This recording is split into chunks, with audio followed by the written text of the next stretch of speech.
Good evening, and welcome to the very first episode of State of Disunion, my new weekly show, which will air every Wednesday at around 8:30. I do plan on live streaming these in the future, but as I'm sure you're aware by now, I am a proud Luddite and aren't quite up to scratch with the technology yet to live stream. I'm told there's all sorts of ways you can do it, but I'm learning. So for now, I'm just going to record and then upload, but you can expect live streams in the future. Little Platoon, individually known as Lost Chord, will be a guest next week, hopefully. If not next week, then he will be a semi-regular guest for all the weeks to come, so you can look forward to his company as well. He's going to the cinema tonight to see... What's he seeing? Some new movie. I don't know. He's going to view a movie which he will review, no doubt, very unfavourably, as is his wont. But I look forward to that. And just a reminder that Morgoth's review and I will be streaming, I imagine, on Friday, so I look forward to that also. But I wanted to do this show, I wanted to start this show, State of Disunion, because to my astonishment, I got some really good feedback from my ad-lib ramble the other day called Unplugging from the Machine. Someone actually complimented me for being coherent, which was not the word that occurred to me as I was talking, because I don't come into these things with many notes, if at all. So that was a high compliment indeed, but the feedback was generally good, and a lot of people said they wanted to hear more of this stuff, and that they liked hearing more about me personally, as well as my opinions on this, that, and the other, for what they're worth. So State of Disunion will be a sort of extension of those rambles, but they're a little bit more structured because I will be discussing certain topics that are in the news and also less newsy stuff of more perennial interest. So expect more rambles in the future as well as this regular show, State of Disunion. Just a quick note to say, as shameless as it sounds, that if you do want to support me financially and keep me in good stead on the wine and whiskey front, as well as the dog insurance front and the rent front and everything else in the middle of a cost of living crisis.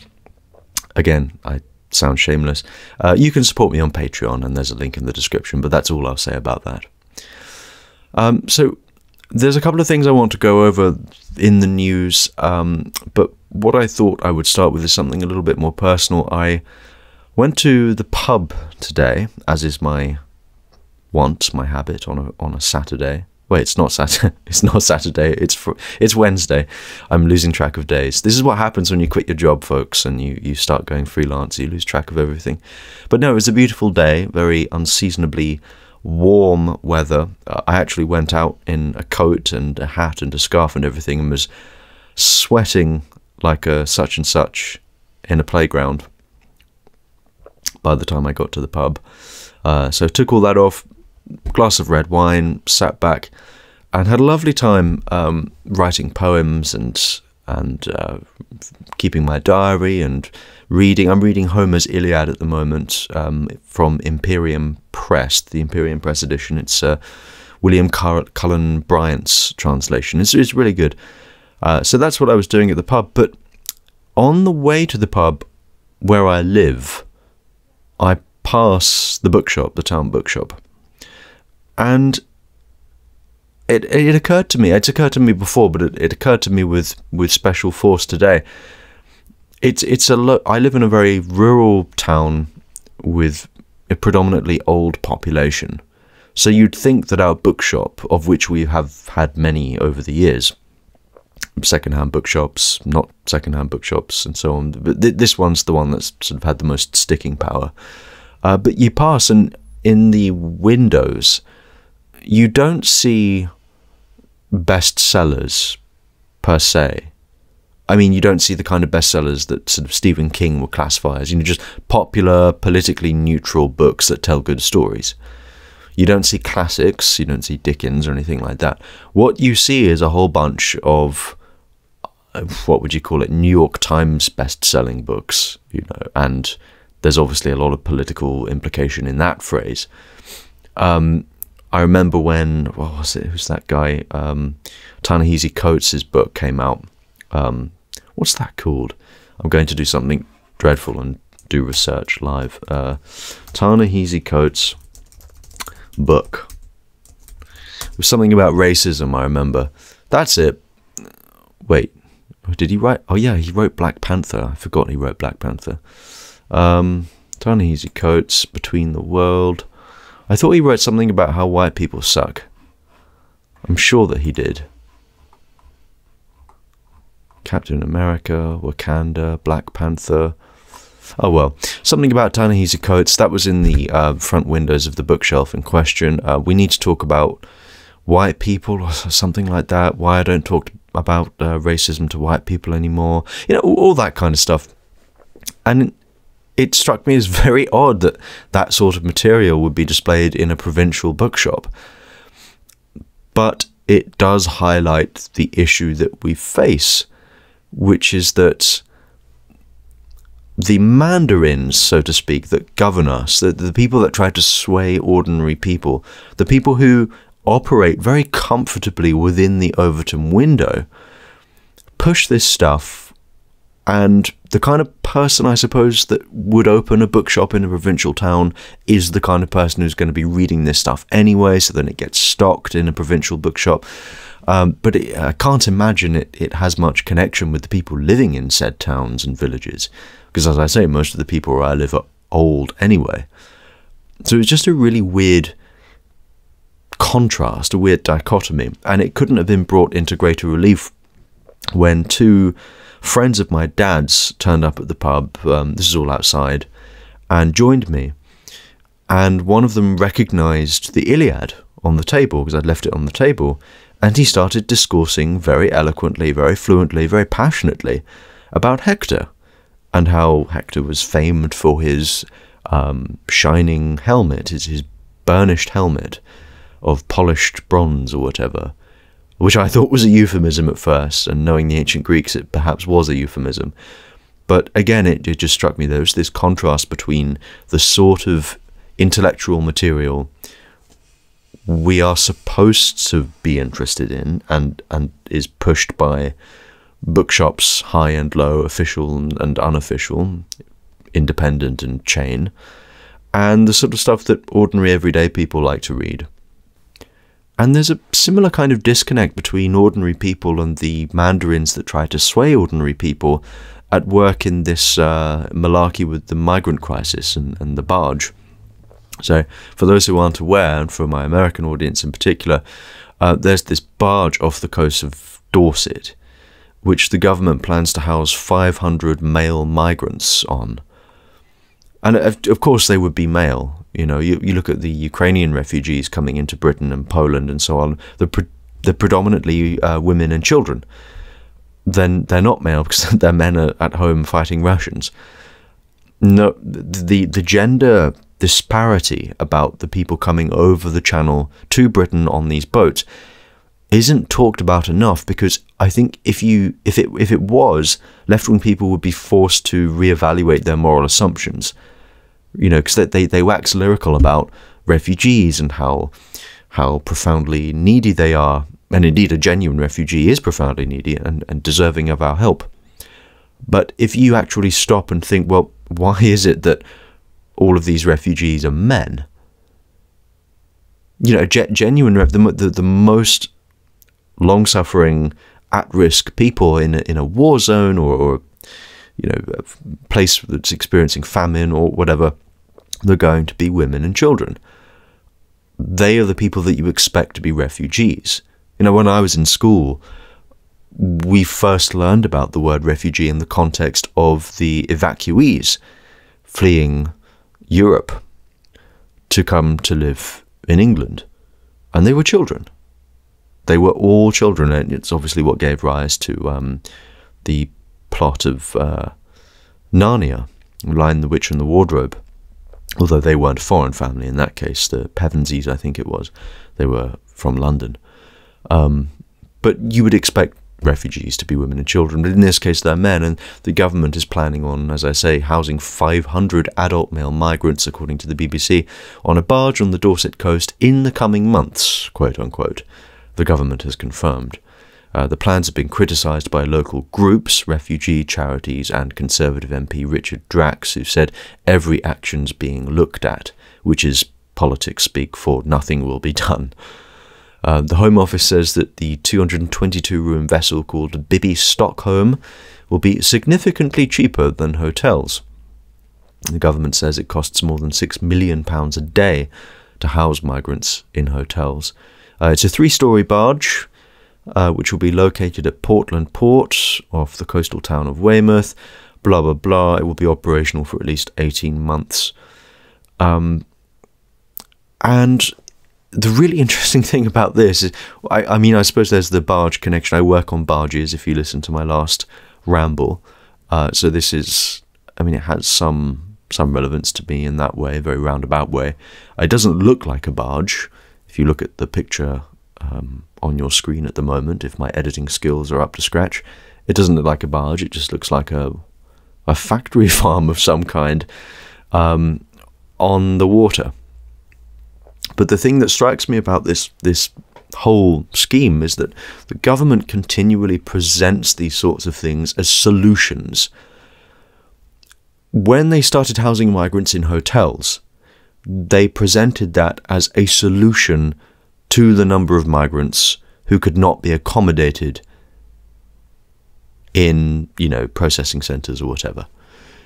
So hotels were solutions. Now that they've run out of hotels, suddenly housing 500 male migrants, a day's worth of migrants on a single barge, that's a solution to the fact that the hotels are full up. But no one is stopping to ask, okay, well, what's the solution, if there is one, or trade-off? What's the solution to the fact of the migrant crisis to begin with? And so long as the government keeps doing this, keeps coming up with new places to put these people, we're going to stick them on a barge, we're going to stick them on a disused RAF centre in the middle of the countryside. We're going to ignore the fact that to a man, woman and child, every single local who stands to be affected by these different schemes objects to them. But we're going to keep on doing this. At what point does that end? At what point do they turn around and say, actually, they're going to keep coming, the migrants, because we're incentivizing their arrival? Listeners to my channel will know that I'm no fan of illegal immigrants because they're illegal and because I don't think that they make any very worthy contribution to what is left of British civilization. But you can't blame these people for coming here. I mean, if you were from Eritrea or India or Albania or whatever, and you saw the ease with which migrants, other asylum seekers, other illegal immigrants could get into the country illegally and be given food, board and lodging, you would do the same thing. So I don't hold out much hope that the government is going to come to a solution on this, so long as they keep kicking the can down the road. But what can you do?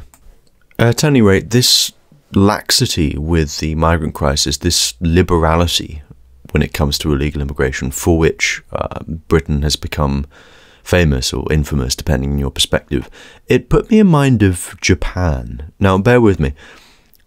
Japan and England have a lot in common. They're both islands, or archipelagos, or whatever, Britain being an archipelago.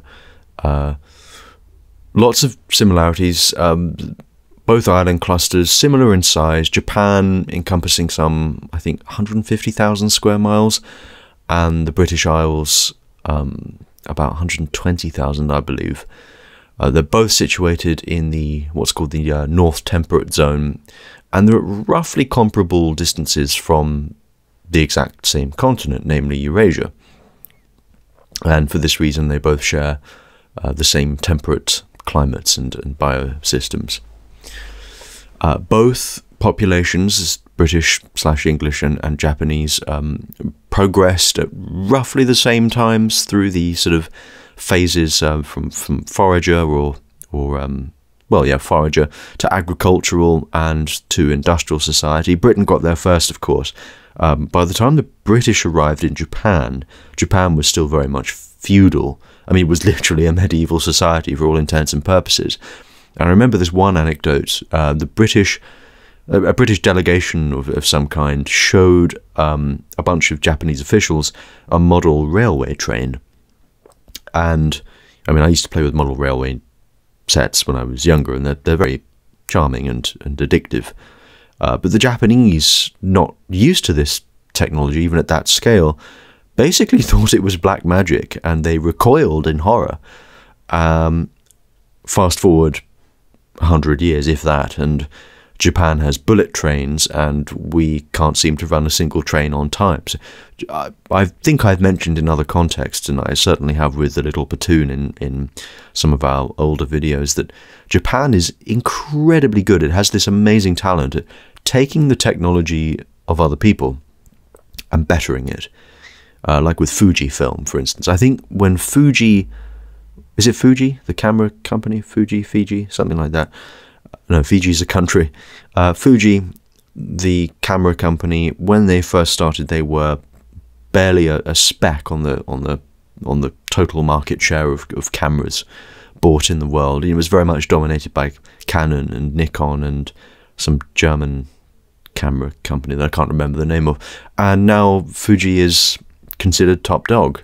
My father is a photographer, professional photographer. He works with professional photographers, and they all swear by Fuji. So again, just testament to the Japanese ability to better the technology of foreign peoples. Whiskey is the same thing. I can't remember the name, Takametsu or something like that.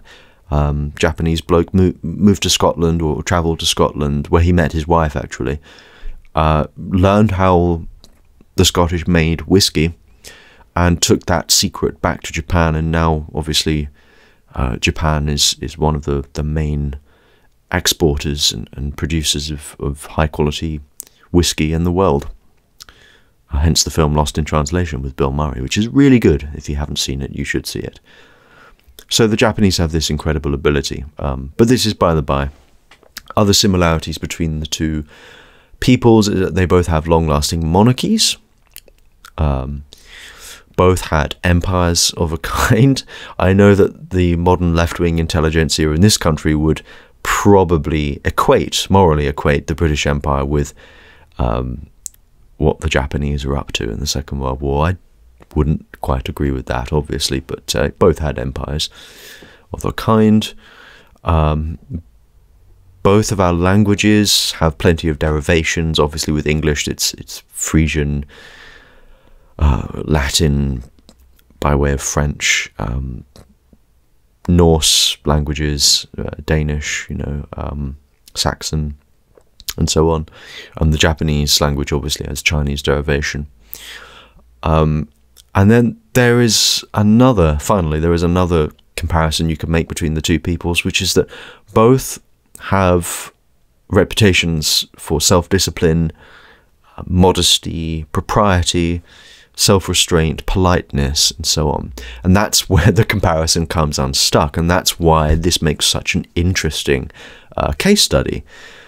Because Japan is still known for these things. I saw a YouTube video not too long ago where, and I have a Japanese friend who tells me that this is in fact the case, that in not so much the cities in Japan, certainly not Tokyo, but in large swathes of Japan, rural Japan, if you're crossing the road, cars will not only stop for you, but the person who crosses the road then turns around and bows to the cars that have stopped for them, and only then will the cars drive on.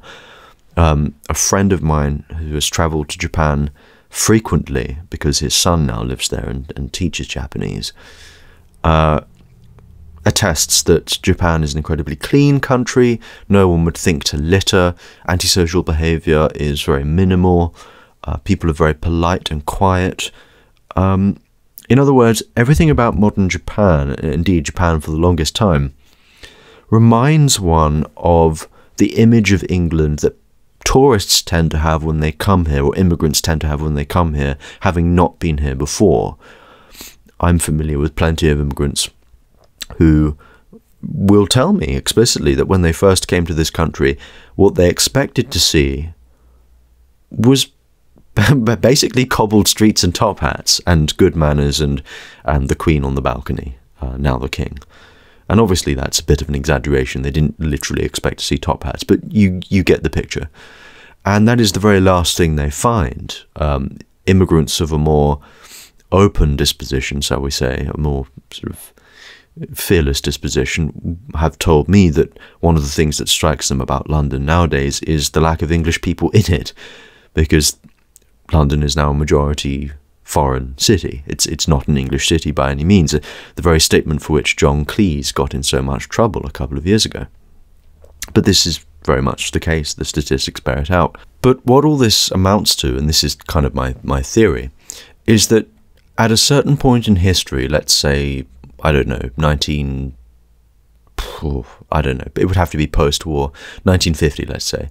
At a certain point in history, 1950, Japan and England are still roughly analogous countries for all the reasons I mentioned before. We're known for the same moral virtues, I suppose you would call them. But then we begin to take different courses, radically different courses, between 1950 and... Let's run through some of these things. So between 1950 and now, 2023, Britain abolishes large tracts of its railway system under, is it Henry or Richard Beeching? Beeching.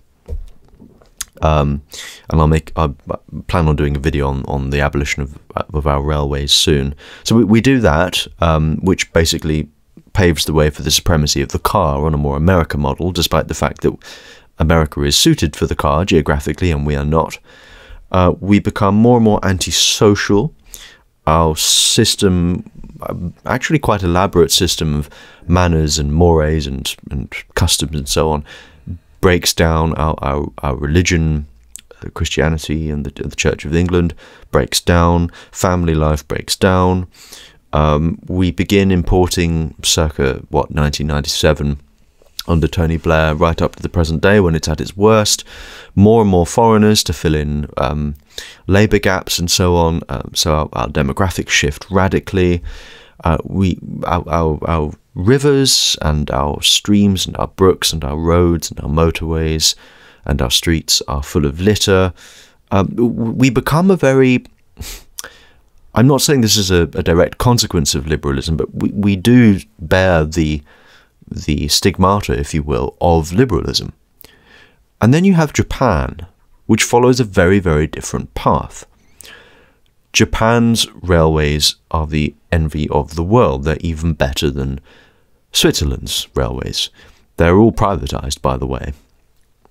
They run on time. They are so fanatically punctual about their railways in Japan that the little Platoon, it was he who told me this, when a train is late in Japan by even a minute or something,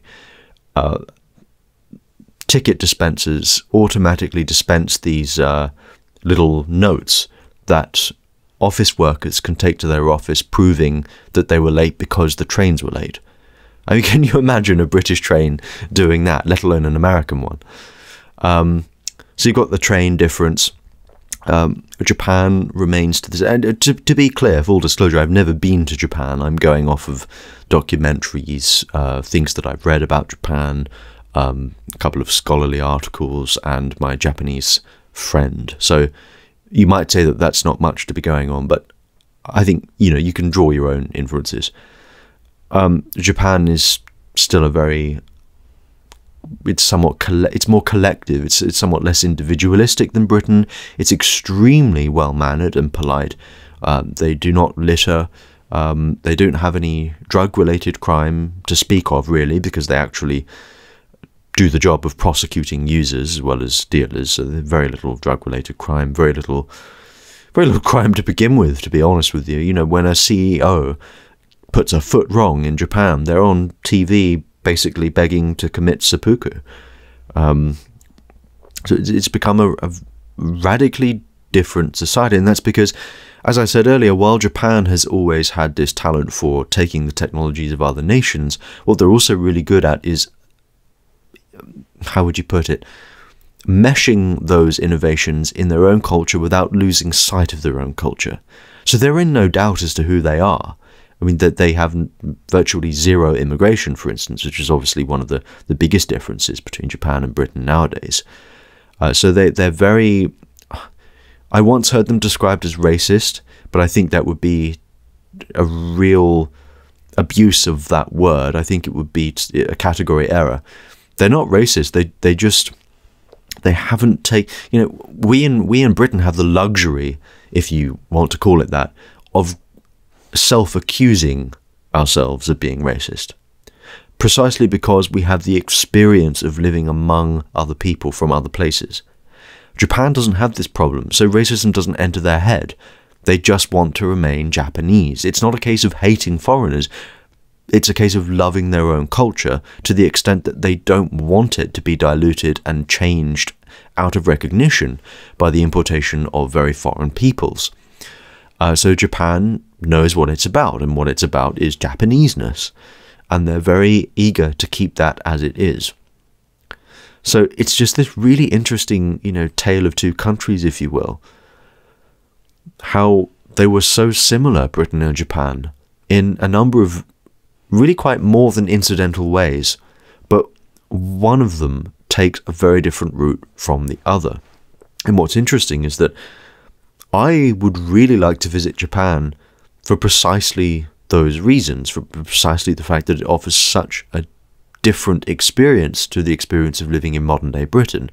Whereas my Japanese friend and other Japanese people who are living in Britain, who marry, you know, people living in Britain, and not even Britons per se, but foreigners who happen to be living in Britain, a lot of the Japanese people I know living in Britain like it for all of the reasons it doesn't remind them of Japan. Which fascinates me, because I want to say to these people, you know, why would you leave Japan? You've got barely any drug-related crime, you know what you're about, you have a homogeneous culture, and they would probably say to me, well, why would you want to leave Britain? You're extremely liberal, you can do what you like, more or less, you're not hemmed in by crushing social expectations about who you should marry, and so on and so forth. And I don't say that either one is good or bad. I mean, it may be the case, and maybe this is the correct way of seeing it, that Britain moved to one extreme, the liberal extreme, and Japan moved to the other extreme. That's certainly one interpretation. At any rate, it's a really useful sort of comparison. Anyway, I think that's all I will say on this, the first episode of State of Disunion. I don't want to overstay my welcome or push my luck, because I am still learning to speak ad lib, and I don't want to start rambling incoherently. So thank you for listening. If you have listened this far, I hope it's been somewhat enjoyable. Like I said, if you want to support me, there's a link in the description for Patreon. Please do subscribe, share the video, and I will be joining you next week for a live-streamed episode 2 of State of Disunion. And please do look out for my conversation, which again should be live-streamed, with Morgoth's review on Friday. Thank you very much. Have a lovely evening. Keep smoking, keep drinking, keep thinking, and see you later.